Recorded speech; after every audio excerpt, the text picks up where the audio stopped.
Sales का tab complete होने के बाद हम चलते हैं परचेज़ के टैब पर।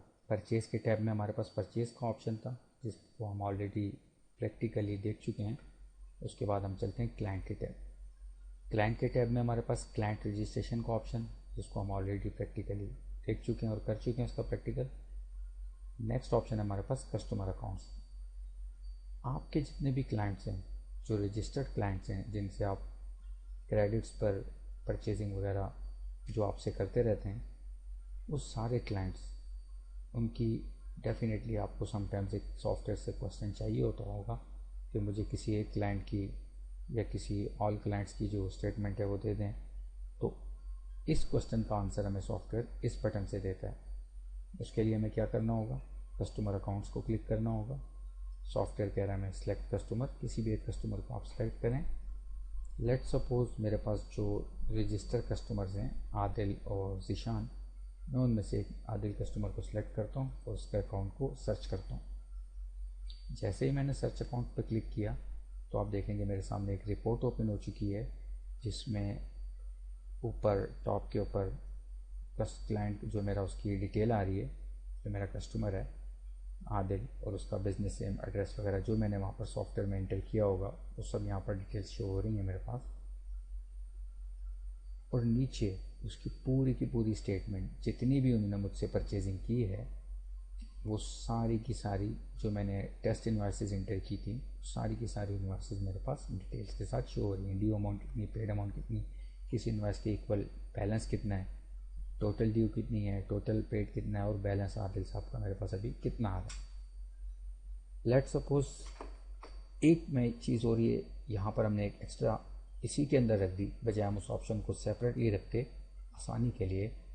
आदिल साहब जब भी मेरे पास पेमेंट लेके आते हैं कि भाई मैं आपसे ये परचेजिंग करके गया था, मेरा जो पिछला हिसाब किताब जितना भी है उसमें ये अमाउंट मज़ीद आप मुझसे कलेक्ट कर लें और नेक्स्ट परचेजिंग में आज ये कर रहा हूँ। तो आप जब अमाउंट एक्सेप्ट करेंगे तो आदिल साहब का अकाउंट स्टेटमेंट पे जाएंगे, आदिल साहब का जितना भी टोटल ड्यू पेड सारी चीज़ें आ रही होंगी और एक्सेप्ट पेमेंट का ऑप्शन यहीं पे होगा।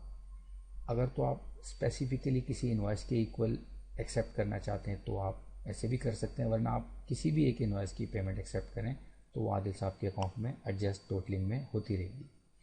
ऊपर एक आप बटन देख रहे होंगे पेमेंट डिटेल्स का, ये मेरे पास नॉर्मल स्टेटमेंट आ रही है जिसमें सिंगल आदिल साहब ने जो इन्वाइसेस हैं उनके बारे में सरसरी डिटेल है।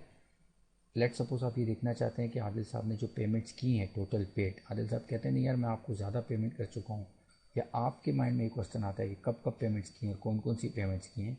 तो जैसे ही आप इस पेमेंट्स डिटेल्स के ऑप्शन को एनेबल करेंगे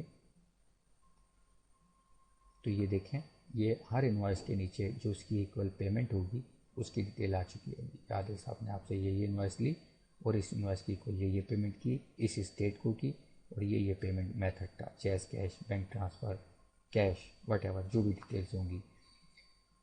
इसी स्टेटमेंट को आप प्रिंट करके देना चाहते हैं तो प्रिंट प्रीव्यू और आप कंट्रोल पी करके प्रिंट करके भी दे सकते हैं। अदरवाइज सॉफ्टवेयर में ये ऑप्शन मल्टीपल है, अगर आप जस्ट व्यू तक रखना चाहते हैं तो इसको आप जस्ट व्यू करके आदिल साहब को उसकी डिटेल बता सकते हैं।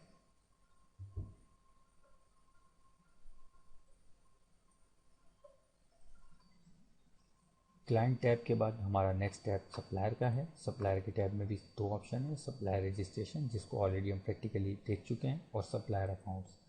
जैसे हमारा सॉफ्टवेयर हमारे क्लाइंट्स उनकी हमें अकाउंट्स की स्टेटमेंट देता था, इसी तरह सप्लायर की स्टेटमेंट भी आप देख सकते हैं। और मैंने आपसे पहले ये अर्ज़ किया था कि ये यूज़र फ्रेंडली सॉफ्टवेयर की निशानी है कि उसमें कोशिश किया जाए मैक्सिमम सॉफ्टवेयर के आउटपुट का स्ट्रक्चर और इनपुट का स्ट्रक्चर मैक्सिमम आप जितना उसको सिमिलर कर सकते हैं उसको करें। तो बिल्कुल जैसे आपका क्लाइंट का जो स्ट्रक्चर था उसी तरीके से आपका जो सप्लायर्स हैं उनका भी स्ट्रक्चर है, उनकी सारी इन्वाइसेस आ रही होंगी और अगर आप उसको क्लिक करेंगे तो उनकी पेमेंट डिटेल्स आ रही होंगी और सप्लायर से अगर आपने पेमेंट एक्सेप्ट करनी है तो एक्सेप्ट पेमेंट के ऑप्शन पे जाके ये, बल्कि मैं आपको एक एक्सेप्ट करके कर देता हूँ, क्योंकि हमने क्लाइंट से पेमेंट एक्सेप्ट नहीं की थी, तो वो ये प्रोसेस हम यहाँ पे कर लेते हैं। जैसे ही आप एक्सेप्ट पेमेंट करेंगे, क्योंकि इनका 411 रुपीज़ बैलेंस है 25, जैसे ही मैं पेमेंट एक्सेप्ट करूँगा